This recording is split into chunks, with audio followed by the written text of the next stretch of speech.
war in Ukraine enters its third month. We report from the east where towns are forced to live underground. This is now home in the town of Lysychansk. Some exhausted residents no longer care who wins. They just want the war to end. My brain hurts. Two idiots are fighting. Two old men. All of them are guilty. All of them. And across Ukraine, 5 railway stations have been struck by Russian missiles. At least 5 people are reported to have been killed. Also tonight, a young star in the making, but she's one of several accusing their top British gymnastics coach of mistreatment. I dislocated my knee on beam. I looked down and I remember just screaming in the gym. It was quite a horrific experience. I was in a big knee brace. She wanted me to carry on. A man is arrested on suspicion of murder after 3 women and a man are stabbed to death in South London.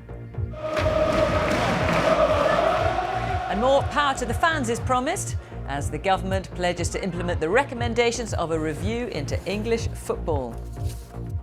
And coming up on the BBC News Channel, Leeds are at Crystal Palace this evening in the Premier League as the club look for vital points in the battle to avoid relegation.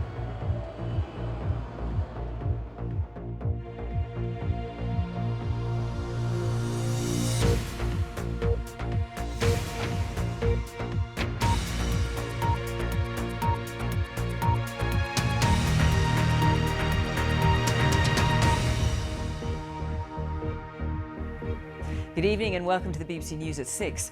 5 train stations in central and western Ukraine have been struck by Russian missiles. The railways have become a key target for Russian forces as they're crucial for both bringing in supplies and evacuating civilians. Ukrainian officials say at least 5 people have been killed and 18 wounded. It follows last month's attack on a station in eastern Ukraine which left 50 people dead, many civilians trying to flee the fighting. Meanwhile, unrelenting Russian attacks continue in the eastern Donbas region. There's been fighting there since 2014 between Ukraine and 2 separatist regions that want closer ties to Russia.